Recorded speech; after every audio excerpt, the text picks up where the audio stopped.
Bienvenido a MathMecum. En esta ocasión te voy a mostrar cómo calcular el volumen de la región que se obtiene cuando intersectamos dos cilindros rectos que forman entre sí un ángulo de 90 grados.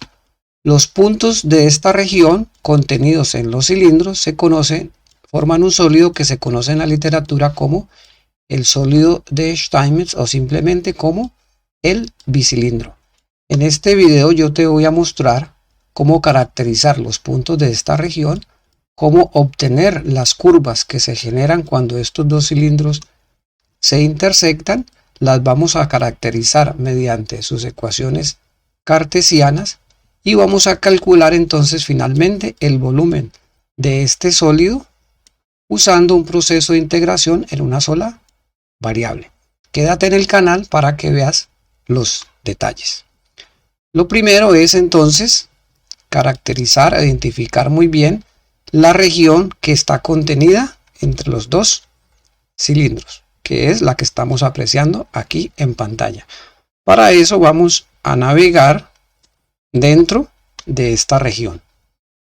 Como puedes ver aquí, podemos apreciar la intersección que se forma cuando los dos cilindros se intersectan. Aquí puedes apreciar las dos curvas que se generan cuando los dos cilindros se cortan. Voy a hacer un acercamiento de esta visualización para que puedas ver la parte del cilindro rojo contenida dentro del cilindro amarillo. Aquí puedes apreciar cómo el cilindro amarillo, por ejemplo, va intersectando al cilindro de color rojo. Voy a hacer una transparencia de esta visualización para que puedas apreciar mejor el interior de los dos cilindros. Aquí puedes ver, por ejemplo, el interior de los cilindros, pero en esta visualización no se aprecia muy bien las curvas que se generan cuando se intersectan. Hoy podemos navegar al interior de la región para visualizar los tetraedros que he construido para esta visualización.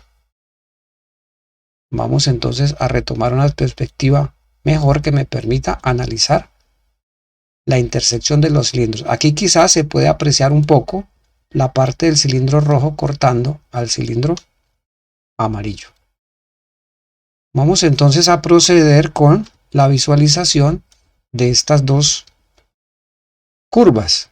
Para eso entonces miremos, comparemos las dos. Aquí por ejemplo a la izquierda podemos ver, si comparamos estas dos visualizaciones, por ejemplo esta, aquí pueden apreciar las dos curvas. Miren, por ejemplo, aquí estoy recorriendo la curva sobre los cilindros que corresponde a la elipse que estoy describiendo aquí con el mouse. La voy a hacer un poco más grande para que se vea con más detalle, ¿sí?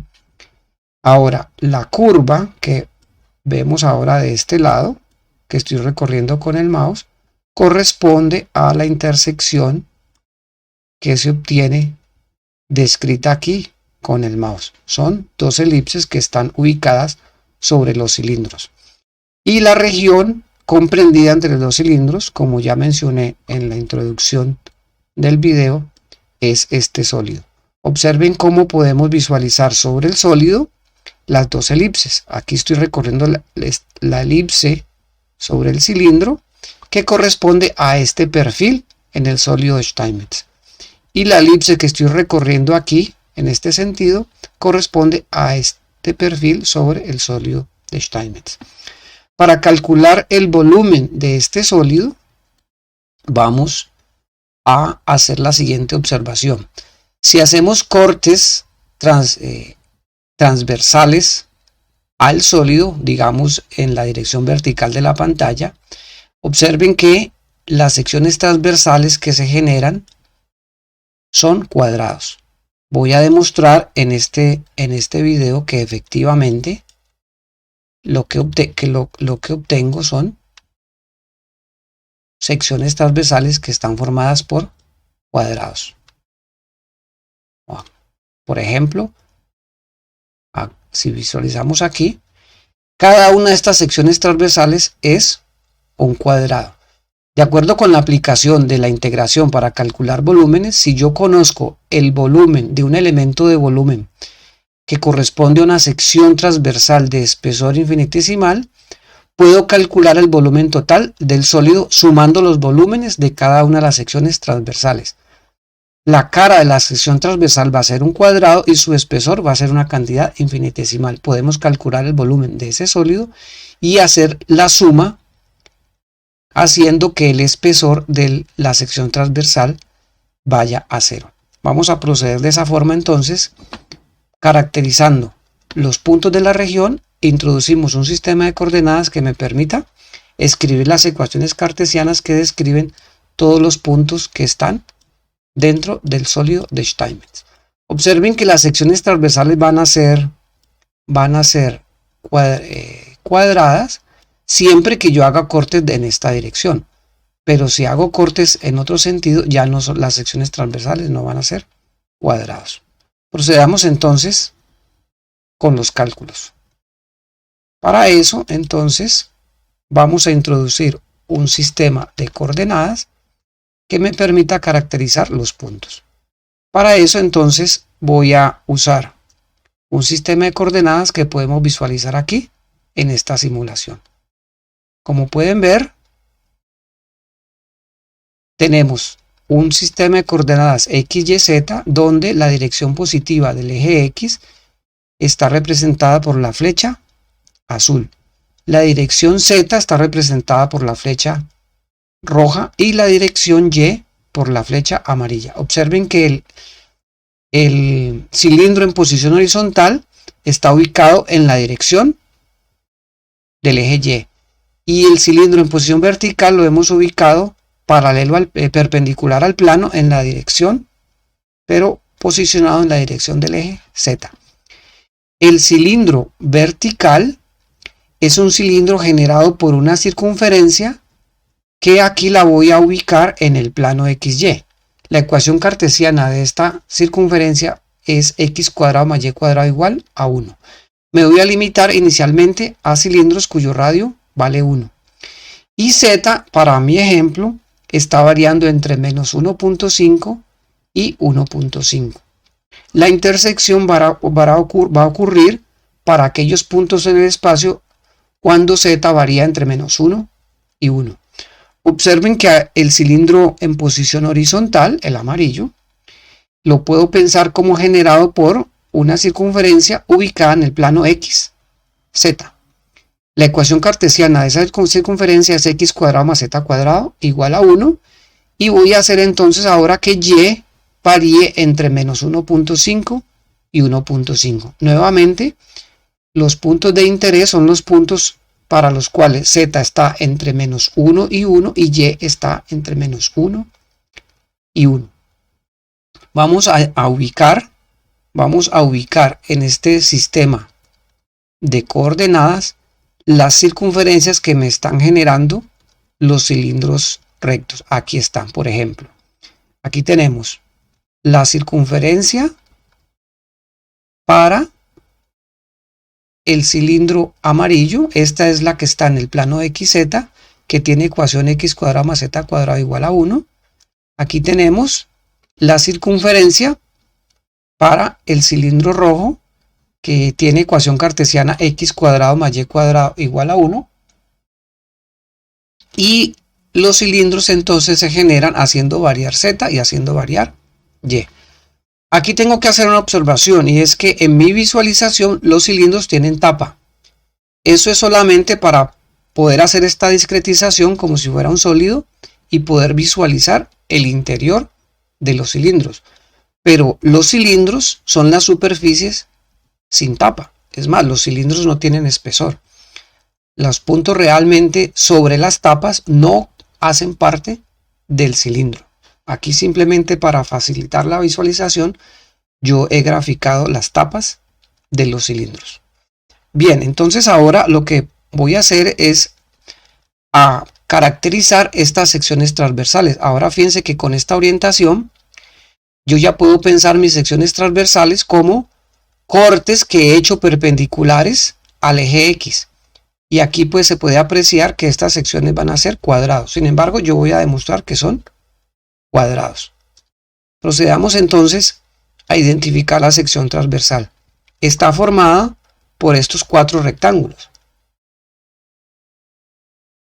Yo voy a demostrar que cada uno de estos rectángulos es un cuadrado. Y si puedo calcular el área de este rectángulo como un cuadrado, pues conozco el área de toda esta sección transversal. En esta sección transversal es que voy a introducir un elemento de volumen. Voy a considerar una sección transversal que tenga un espesor infinitesimal, al cual voy a llamar, de acuerdo con, perdón, de acuerdo con la dirección del eje X, la voy a llamar dx. Procedamos entonces de esa forma. Entonces, lo próximo que voy a hacer es introducir unos puntos que me permitan caracterizar las dimensiones del pequeño rectángulo. Observen que aquí he graficado el elemento de volumen. La sección transversal es este rectángulo, cuya área aquí la he llamado a de x, una función de x, porque a medida que el punto X cambia, la sección transversal pues cambia de tamaño. Eso lo podemos apreciar en la gráfica, en la simulación anterior. Observen que a medida que X varía, la sección transversal va cambiando de tamaño, su área cambia. Es más, en el vértice el área es 0 y el área va a ser máximo cuando alcance el radio máximo de la región. Entonces, por eso el área de la sección transversal es una función que depende de X. Y su espesor es un diferencial de X. El volumen de este elemento de volumen va a ser entonces el área de la base por su espesor. Va a ser A de X por dx. Ese es el volumen de este elemento de volumen.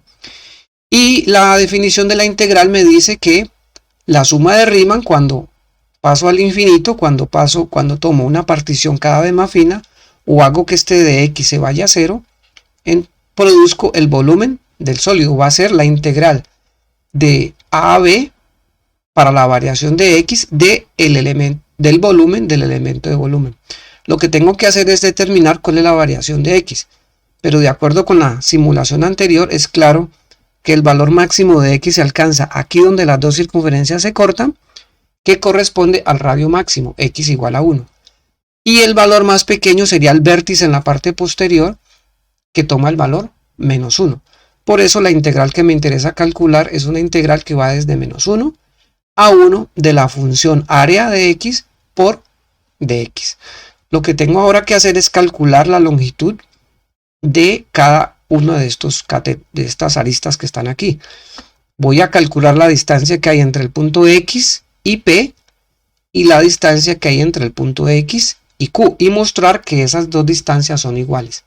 Con eso demostraría que este pequeño rectángulo es un cuadrado. Por lo tanto, la sección transversal es un cuadrado y puedo calcular fácilmente su área. Vamos entonces a determinar las coordenadas del punto P. Observen que el punto P está en el plano XZ. No está en el centro del sistema de coordenadas porque la sección transversal la estoy tomando en un punto arbitrario X, que en este caso es un valor de X positivo. Ahora, como P está en el plano XZ, entonces la coordenada Y vale 0. Y la coordenada Z la he llamado Z, que en este caso es la distancia que hay entre el punto X y el punto P, que es positiva en este caso por la orientación del sistema. Ahora, como el punto P está sobre el cilindro en posición horizontal, satisface su ecuación. O está sobre esta circunferencia que aquí está representada de color amarillo. O sea que P, las coordenadas de P satisfacen la ecuación x cuadrado más z cuadrado igual a 1.